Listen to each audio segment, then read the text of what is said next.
I will just click the button now, which says session will be recorded. We've had a few people say they can't make it, so I've asked for recordings, so that'll be useful. Okay, the session today, we're looking at monitoring use of Monitor Local, and we've got a real-life user in the session today, which is David Walters from Brunel University, London.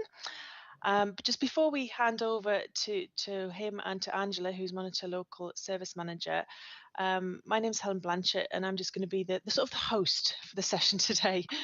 In terms of using Blackboard Collaborate Ultra, we've just started using this version recently, and we're quite pleased with how it's working, but we would like it to be interactive. So if you do have any questions that you'd like to ask or comments that you'd like to make, please do use the chat box, which you'll find in the bottom right. Just to make it clearer, it's sometimes helpful if you can put a Q in front of the question. David, I believe, will just see how he feels in terms of answering questions as he goes along, or certainly I'll be making sure that I've got a note of them so we get all questions answered by the end of the session. So you can have a play around with the icons. As I say, you can do raising a hand, give us a confused face, that kind of thing as we go through. Okay, just as I say, just a few introductions and put names to faces. As I say, my name is Helen Blanchett. I'm a Scholarly Communication Subject Specialist for JISC's Open Access team. So if there's anything general you need to know, or you don't know where to start with our services, I'm a good place to start. But Angela Hilton will be giving us a short introduction to Monitor Local. She's Monitor Local's Service Manager, but the main body of the session today is going to be from David Walters, who's going to give us an overview of his experiences actually using Monitor Local. But before we sort of go any further, it would be useful just to know what sort of interest you have in terms of Monitor Local, whether you're already using it, whether you're thinking about using it, or if I haven't captured your choice there, just put something in chat, just so we can get a feel for that. Now, hopefully you should be able to see a poll there, and you can respond to that and see just sort of why you're here today, really.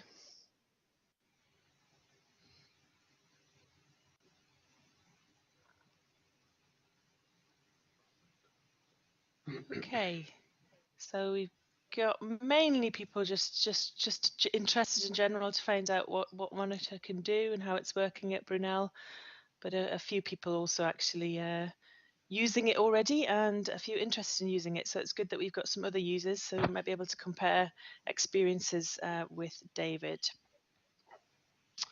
Okay, so I shall stop that poll now and hand over to Angela.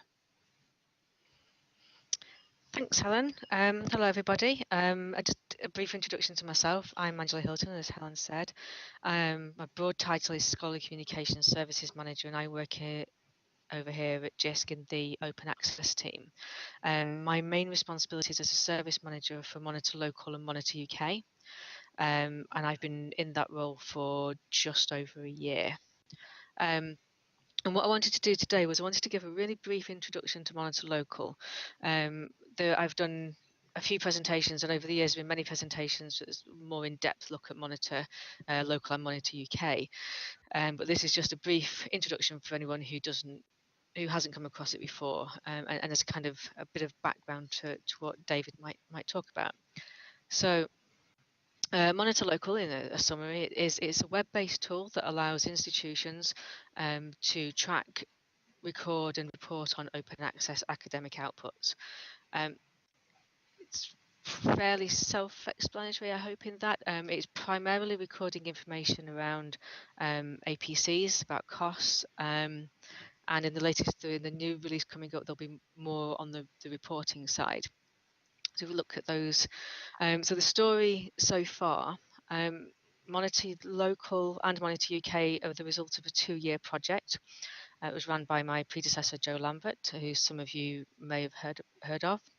It had input from around 60 UK institutions. So we worked very closely with institutions to cover this gap in the market, to identify and cover this gap in the market. And from that initial consultation, 23 pilot institutions came forward, and then a 2-year period of working collaboratively with those institutions commenced. And at the end of that, we had what's known in the lingo as a minimum viable product. So we had a base product from which we could work. I came on board at that point. So I came on board in October 2016, and I transitioned that basic product into service. And then we moved on over the last 12 months, we've been working in what's called rapid agile development, getting that from a very basic product into the product that you're about to see now from David. In that time, we've progressed from version 1.0 to 1.5, which will be released this Thursday.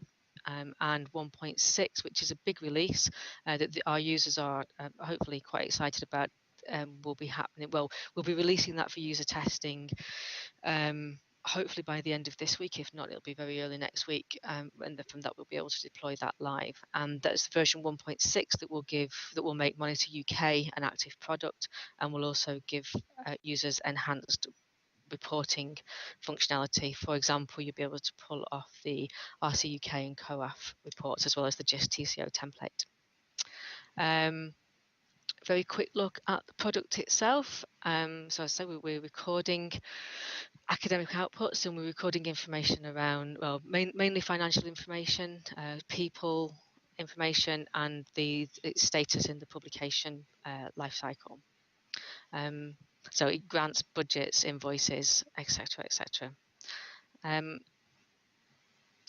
It enables you to track the position of that APC within that workflow. We have a track counter there, and as you can see on this one, there are 3 out of 7 tasks complete. And if you click on those, you get to jump to that task to do an update. Hopefully an intuitive interface. In terms of reporting, at the moment we have very basic reports where you can just pull a report on the recorded outputs. But as I say, from version 1.6, you'll be able to produce RC UK reports, COAF reports, and soon to be the Jisc TCO templates. And it will also be pushing data from local to UK, which is a data aggregator.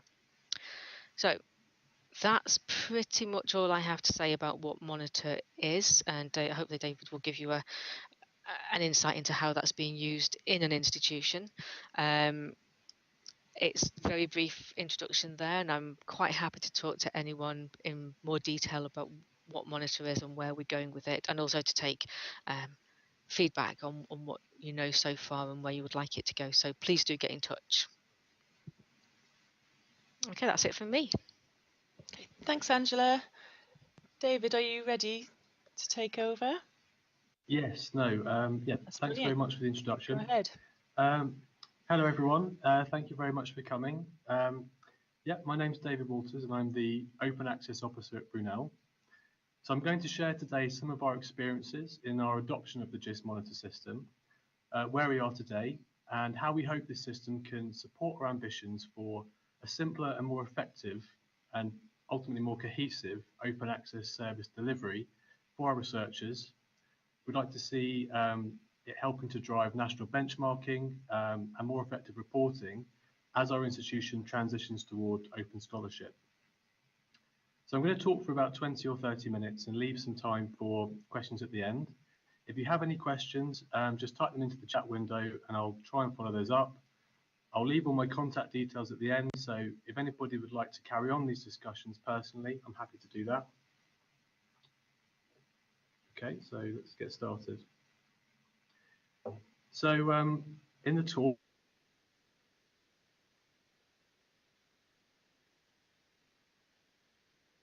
text that has shaped the open access services we now provide to our academics.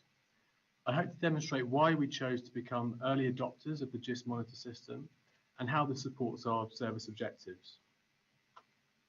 Our efforts over the last 10 months have focused on integrating Monitor as our primary process management tool for expenditure on APCs and for some compliance reporting. This has been very much on the finance side, particularly for the RC UK reports. The database model in Monitor is very flexible, so I'll be able to discuss how we've designed within this a model that supports the accounting and audit requirements of our institution and of funders, and how the system helps us to manage publisher accounts and some of our other suppliers. I'll also discuss cost capturing in the system, particularly focusing on publication charges, and I'll talk about some of the other entities captured in the system that allow us to fully record and report on this activity. And assuming all goes according to plan, I'll try and go into the system and show you how our data looks and how these processes are actually supported. In the last section, I'll talk about monitor functionality that we hope to make better use of in the future, such as compliance and open access monitoring, and how we're making preparations to better integrate this system within our research system deployment. Okay, so move on. Okay, yeah, so just to begin, I'll give you an overview of some of the services we provide at Brunel. Traditionally split across green and gold, as is common. We've had a very strong culture of open access here at Brunel for many years. So on the green OA side, we've had an institutional repository. Again, we were fairly the Brunel University Research Archive was established in 2006. We have around 7,000 green OA deposits since that time for journal articles and conference proceedings. On the gold OA side, we established an institutional fund quite early on, around 2008, and we're recipients of the RCUK block grant. We don't receive a co-op allocation, but over the years we've processed around 700 funding requests. We also have a CRIS, which is our symplectic elements instance, and this system records all the research publication activity for our institution, and that very much underpins the service offering that we have. So academics access all services regarding open access through our CRIS system. That's requesting funds for Gold OA and for depositing into our repository.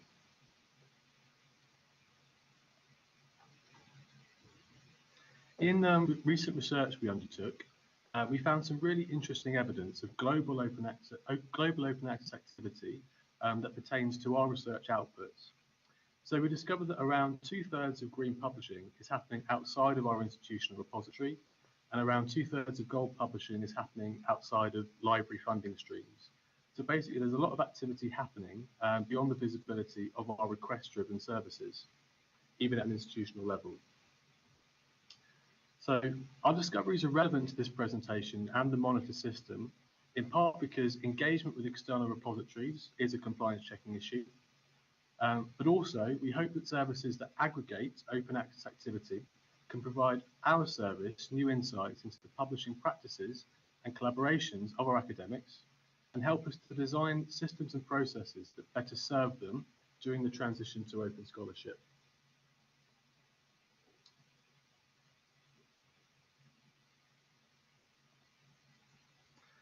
So in addition to this, there are a number of reasons why we wanted to be early adopters of Jisc Monitor. As you can see from the list, we wanted to replace a tired and complex system with spreadsheets and access databases that we were using to support the service. We wanted to provide consistent metadata, captured in line with external reporting requirements which differ from funder to funder. We wanted redundancy within our team so that we can share out the roles and the tasks more effectively. And we wanted a direct means of engagement with the Jisc Total Cost of Ownership project, which we, to now, hadn't actually had much involvement with. We also felt the system could help us to achieve maybe some of our longer-term service objectives. So we're keen to have processes in place that enable immediate feedback for academics on the status of their funding requests. We also would like to benchmark our open access dissemination against comparable institutions, and we want the reporting process to be as quick and accurate as possible and not to take away from the day-to-day service delivery.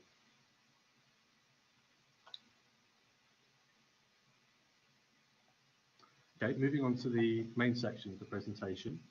I'll discuss how we're using Monitor Local to record our open access expenditure and some compliance data. So this slide shows a Monitor's data model. It's very comprehensive, but it's also very flexible in what data may be captured surrounding an open access output. So the fields and entities were selected by participating institutions during the development process, and largely these are what you would expect. There's strong synergy with other information systems and metadata standards you're probably familiar with. What perhaps sets Monitor apart is that data is captured across a process life cycle. It's an administrative system.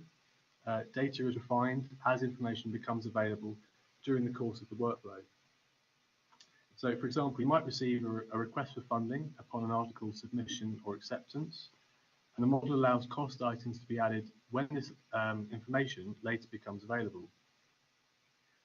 Compliance data may be added upon publication of the article, and the UI and database is structured to support this data capture for reporting purposes and identify where data entry tasks are required. It's by no means mandatory to capture all this information. The minimum requirement to enter a record is that you enter an output title.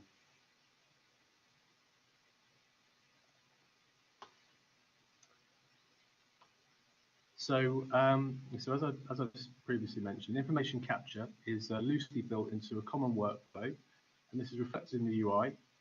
So the main section in the system group the data entities together. So there's obviously output, which may be funded by a grant, and this will relate to individuals at your institution. And there's entities that support cost item workflow, invoices, and budgets. And there's also compliance capture, which is also contained within the output section. So typically, budgets represent institutional or block grant funding. Budgets can also represent prepaid publisher accounts. So depending on your requirements, this can be set up for annual expenditure. But here at Brunel, we decided to model budgets that correspond with each period of our expenditure.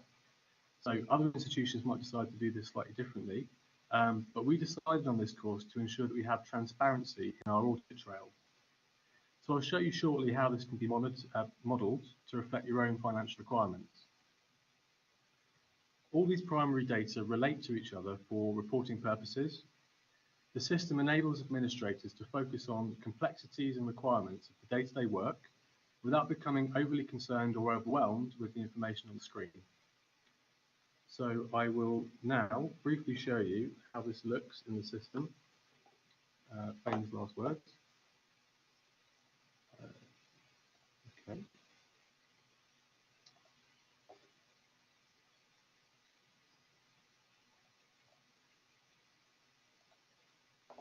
Okay, so I hope everybody can see that. So this is what you see when you first come into Monitor. And as I was saying, the main section in the system correspond to the main types of data to be entered. So I'll go over these in a bit more detail in a few more slides. But broadly, we have the outputs, invoices, and budgets. And we have people and grants. And these are obviously key for reporting on the outputs. They're strongly related to those.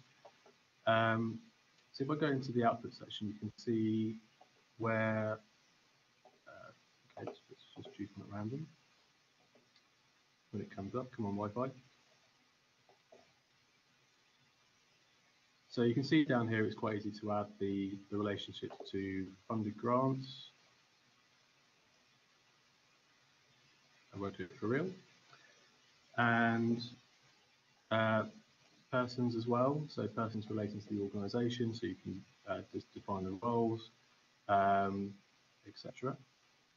And the tabs here loosely follow a general workflow, which is ordered to expect when data should become available through the process. So you typically expect the finance stuff to happen after a request has been received and confirmed. Okay, let's try and go back in.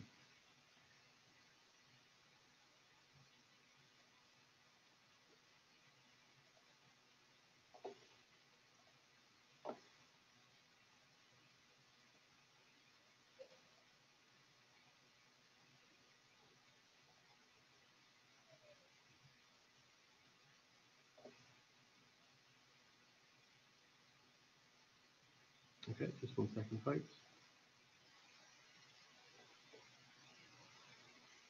Okay, yes, so this diagram demonstrates how cost items can be captured in the system. So cost items might be captured directly on the output itself, or on an invoice, which is in turn related to an output. And cost items are debited against budget. So a budget is simply an entity that accepts an initial balance that may be debited or credited as required. Modes of payment are also captured here, and these are important for us because they indicate different requirements and financial processes that we have to meet for our accounts department. So for us, we typically pay APC invoices by BACS transfer or by credit card or by prepayment account or special credit accounts when the publishers are feeling generous. So I'll try and go back in and show exactly what that looks like.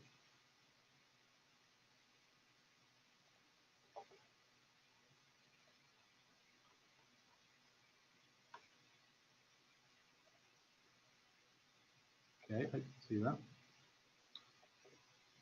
Okay, so let's look at an example output.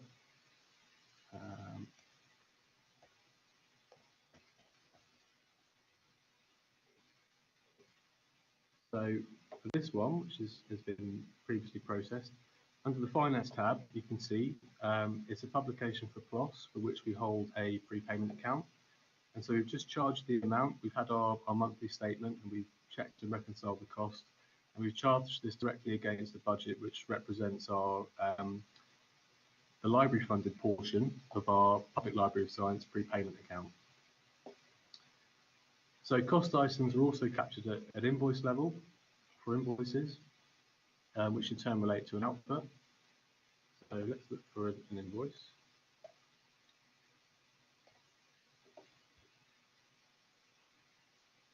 So this is the sort of basic invoice template. You can see sort of fields you would expect pertaining to a VAT invoice. And here at the bottom, again, you add a cost item here, and you can add the relationship to the academic output, and you can add it to the appropriate budget. So in this case, it's a credit card payment. So we have a credit card budget, which is a reconciliation process for us. If I click through to the output, you can see at the Finance tab, the invoice appears here as well. And this is useful because payment of invoices often, and depending on what mode of payment you're using, often have different requirements or a slightly different workflow process, which takes a bit more time. So I'll briefly show you how that looks on the budget side. So I'll show you. So we've been a bit sneaky in how we've named our budgets, because we've decided we want to reconcile each period for our accounts.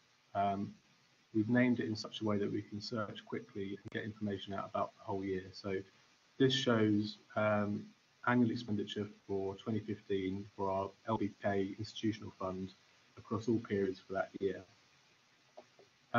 This is useful for us for two reasons.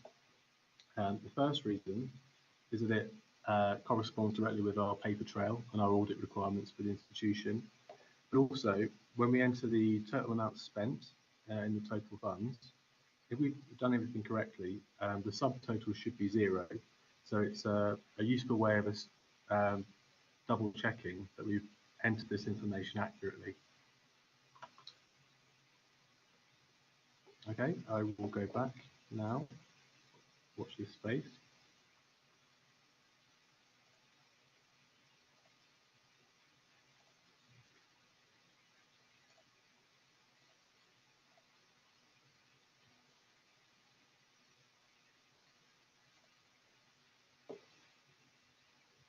Okay, I hope you can see that. So taking a closer look at the invoice scenario, so these cost items have, as I mentioned, a separate workflow built into the system.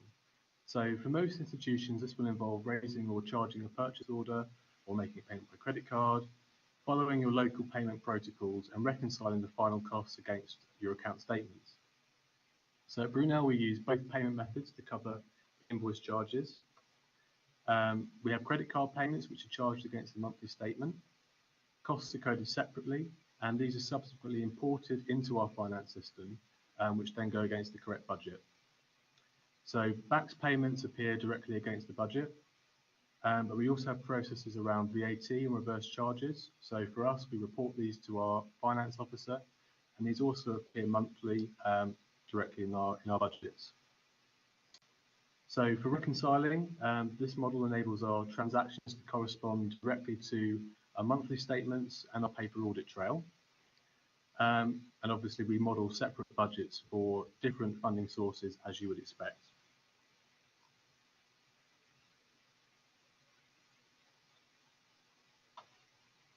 So I'll briefly show you that. Hold on for 1 second.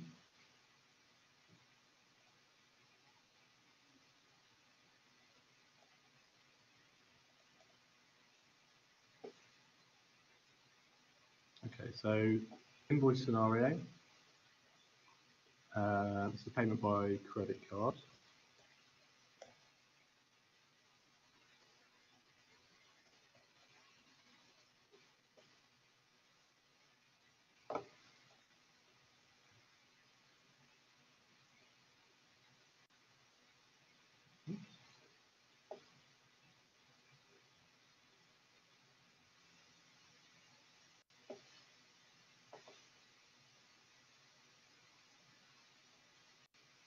Okay, yeah, so you can see it's very easy down here to change the payment method. So in this case, we pay by credit card.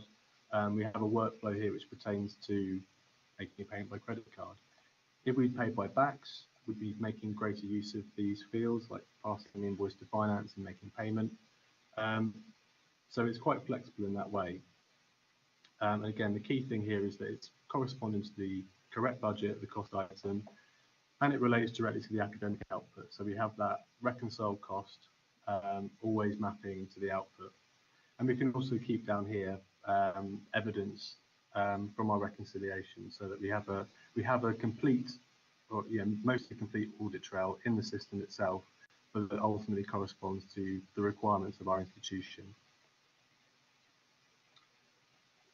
Okay, so to get around our VAT processes and our Barclaycard imports, so we're modelling in the invoice section.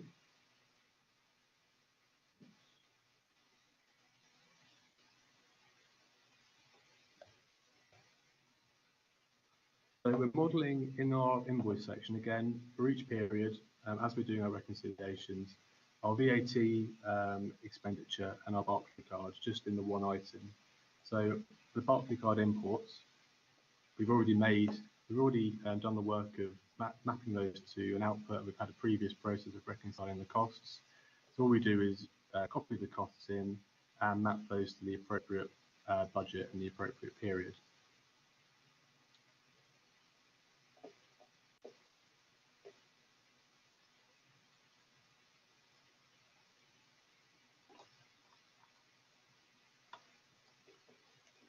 Being a bit slow.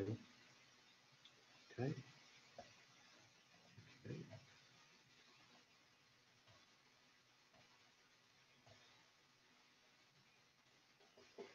Similarly with the VAT, because it's a separate reconciliation process for us. So we get the costs each month, we enter them into the system, and then we can add them later to an academic output. The complexity that we're having to deal with in our day-to-day is captured in the system, but it also doesn't matter to the final outcome of mapping a summary, subtotal, what was paid for that paper, and that's mapped directly to an output for reporting. Okay, so let's go back.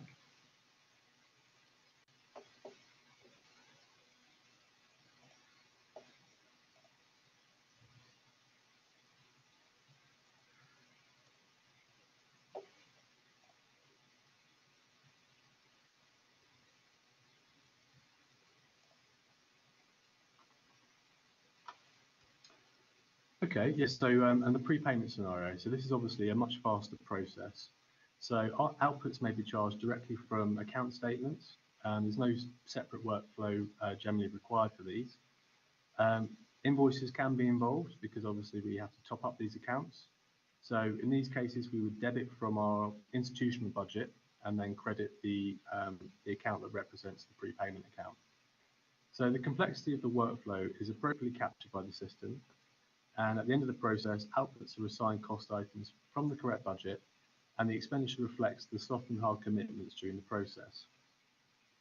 And it makes it very clear from the budget subtotals when funds are running low. Is especially useful for the prepayment accounts because these are obviously rolling costs, which are called down, which can be called down from top-ups made months or years previously.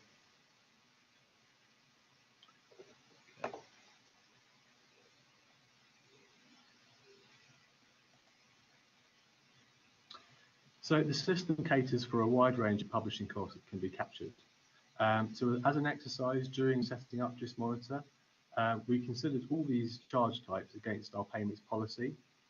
The types hold everything you could conceivably expect to see, bank charges, APC costs, memberships, etc. They all allow us to code transactions from our statements exactly as they are. For us, there are some of these types that we probably wouldn't use due to our funding policy, but I expect this is something which is likely to vary from institution to institution.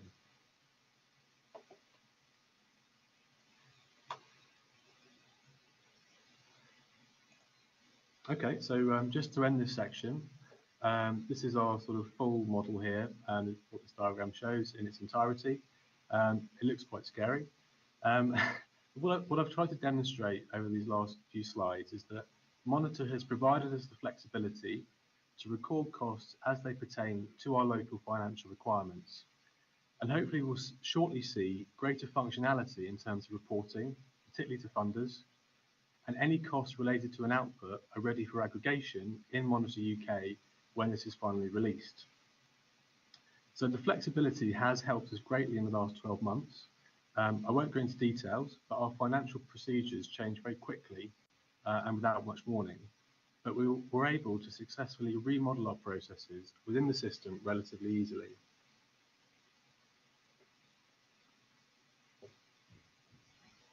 Okay, so I'll briefly go back into the system, I think for the last time now, and just show you the compliance fields.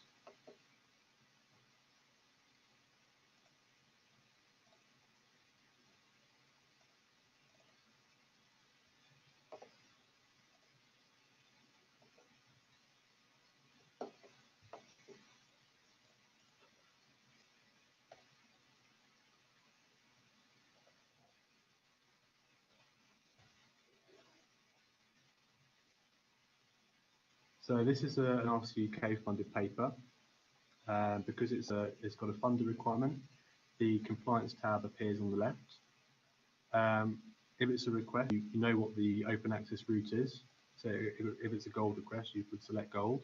If you're just trying to record green, you would just select green.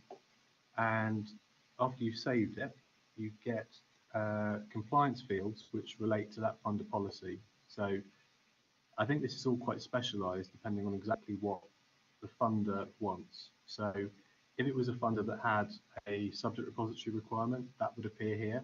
I think this is the SRC, which doesn't have that. So it's just asking you for compliance information pertaining to the goal policy. So you just fill it out here, all the things go tick, and you're done.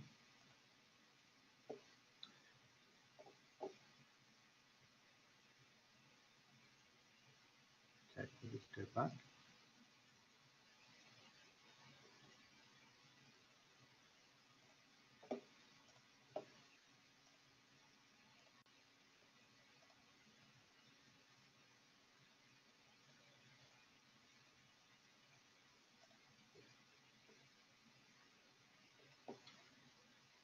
Yeah, so this slide shows actually a previous Jisc Monitor presentation.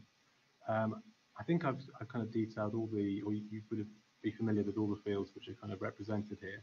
But I think something that we're hoping moving forward as a system will really help, particularly with the compliance reporting side.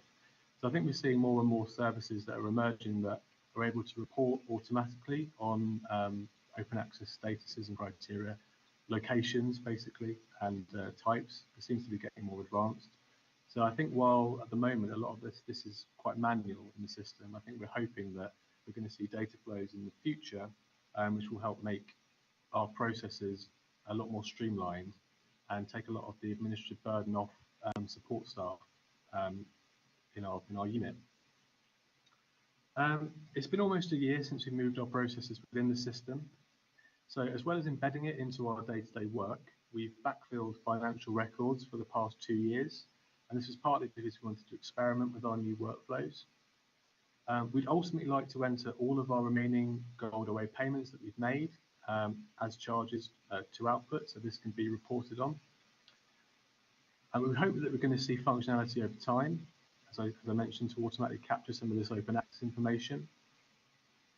But more than that, we hope that by participating in a national aggregation of open access data, we might help to drive a faster and more effective transition to open access. So I'll just close with this slide, which is a bit unfinished. We're really very keen to work toward integrating Monitor within our research information system deployment, fundamentally with our CRIS system. So academics currently access all of our open access services that we provide through our CRIS, and it is a source of dynamic data on publications, persons, and grants.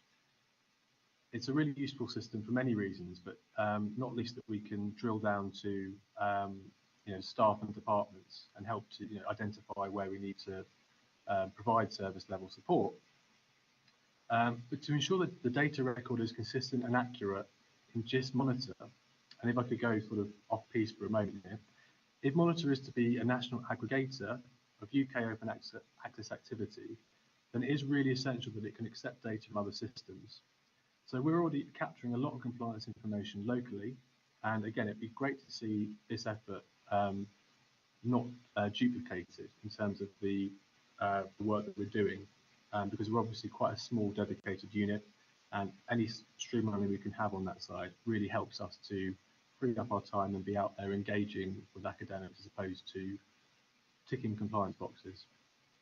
But we're certainly keeping all of this stuff in mind in the current preparation of our data and our processes to support this eventuality. And so that's it from me. Thanks very much for attending, and I'm happy to answer any questions either now or later on. Thanks very much.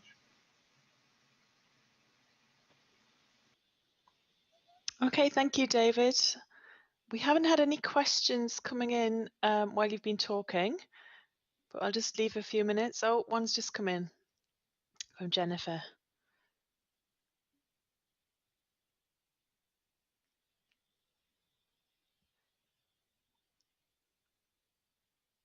So David, do you want to take those?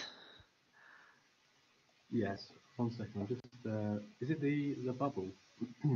Yeah, there's one about you mentioned it took about 10 months to integrate with your systems, though not yet integrated with your CRIS. Can you give any information on how many people, what department teams were involved in getting this up and running at your institutions, and how much time from various parties was needed? And similar question from Nicola. Okay. How long it took you to set up Monitor, just in the chat. Yes. Yeah, we just had, it was 2 members of staff. In terms of time, I mean, what we were focused on initially was integrating the system with our day-to-day processes. So that didn't take too long. There was for a time where we were running our old system concurrently with Jisc Monitor.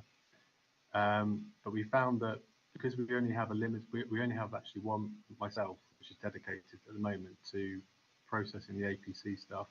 We found it was just too burdensome to be running 2 systems concurrently, and which sort of hastened our desire just to switch over as quickly as possible, really. We were sure that we could meet all of our current reporting obligations, even though it's not quite where we'd like it to be, or quite where it will be in a few months.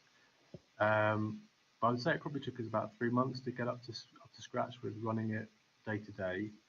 And then we had a short project over the summer where we backfilled, this is including invoices and our auditing information. We backfilled about 2 years worth, from our institutional fund and our RCUK fund. I don't think we're going to be backfilling, with invoice level information beyond that. I think the final phase for our project in terms of backfilling data, I think will just be recording the cost item at the article level. So we're just waiting to see when we can find time to do that, really. So I hope that answers your question. Oh, sorry, you've got teams and departments involved.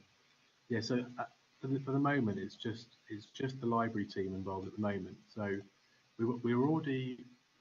it's not integrated with our CRIS yet. We've always been, well, for a while now, we've been running a system where within our CRIS, we're allowing academics to make a request for gold open access that way. So in terms of getting data from our CRIS into Jisc Monitor at the moment, it's a case of running reports of our CRIS, looking for field values that say we'd like to request funds, copying that data manually into the system, and then going from there. So I think that's something that very much we'd like to improve. We think we can get data out of the system. It's just a case of whether we can get it into Jisc Monitor, I think, and waiting for them to be ready to set something up. I think even if we could have a halfway house in the short term, that would massively improve the time we're spending on processing requests at the moment. If I can just jump in there, David, it's Angela. Yeah.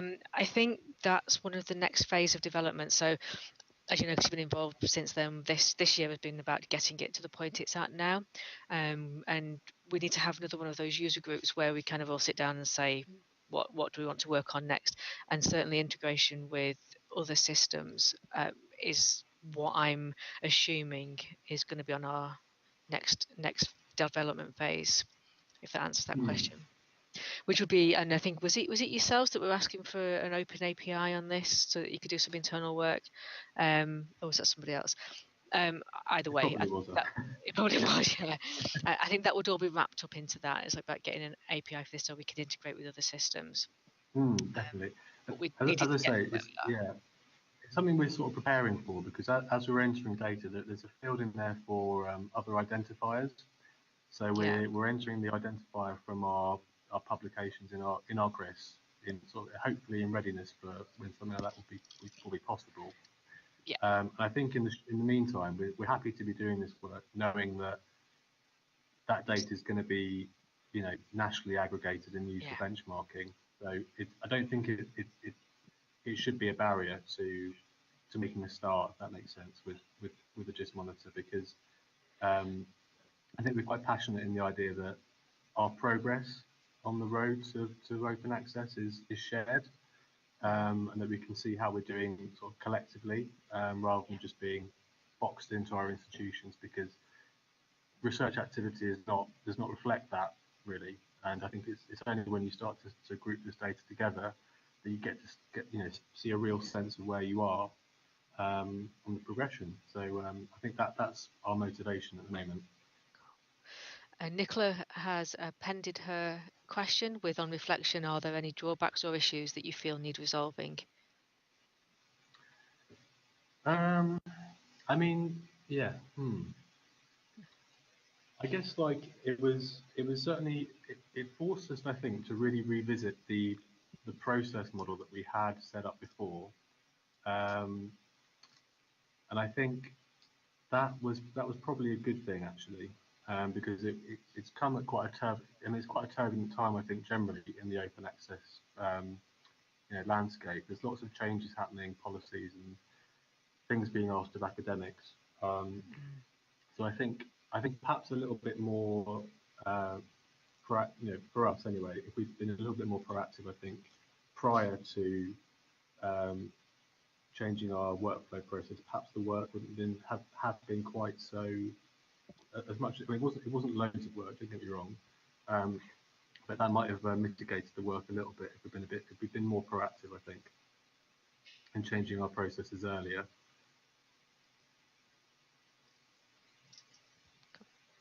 Did that answer your question, Nicola?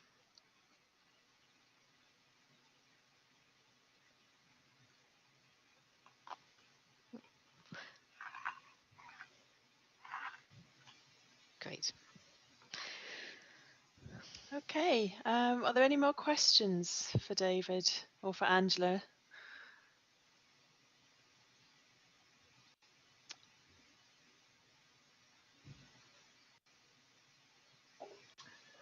Yes, we do. That's a good question. We have a budget for Springer, but I think, and this is perhaps something more for, this might be something for Angela to answer actually, or the user group. I think as publishers start to react to, you know, sort of find new loopholes in terms of how they're offsetting costs, and I'm saying that in inverted commas, but I am biased, I'm a librarian. I think we need to sort of come together to agree on ways that we can best record this. I think because ultimately it's JISC that are going to be analysing this data and going to the publishers and negotiating better deals. So I think it's something that we need to discuss as a community. I think in how we analyse, I suppose, and combat publisher schemes to ensure that the costs are brought down and everything is really, really transparent. Yeah, I don't think I've got anything to add to that. I see that Nicola's asked a question for me there, though, on are there any costs to pay for Monitor Local, Monitor UK? No, at the moment it's the along with all the other open access services, they are in the core bundle. So there's no additional cost to pay for JISC Monitor or local or UK.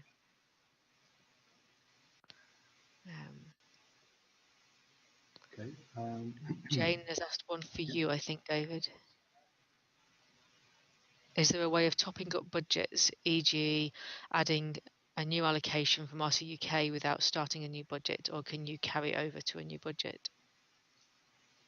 I'm not sure. I haven't tried that ourselves. I mean, I presume you're asking the question because this is something which relates to your own sort of institutional, processes for managing your budgets. As I say, for us, it was a case of we have to do it. We have to audit our costs monthly. Like Jisc Monitor it can't replace our our ledger, our accounting ledger.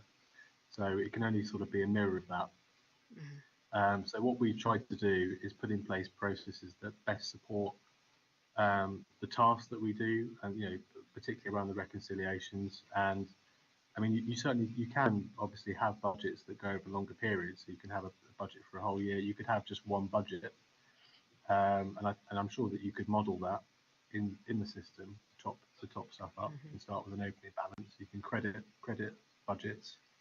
So I'm sure that would be possible if that's most useful to how your institution manages your finances.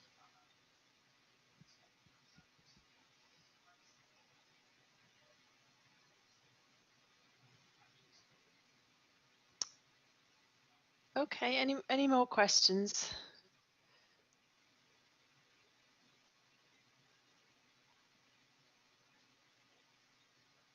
Nothing coming in just yet.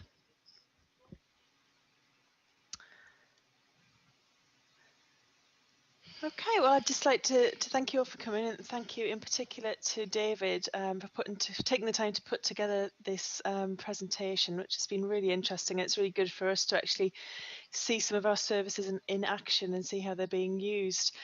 If anybody is interested in finding out a bit more about Monitor Local and perhaps trying it out, then please do drop Angela a line. And otherwise, unless there are any kind of questions coming in at the last minute, we'll draw it to a close. So thanks again.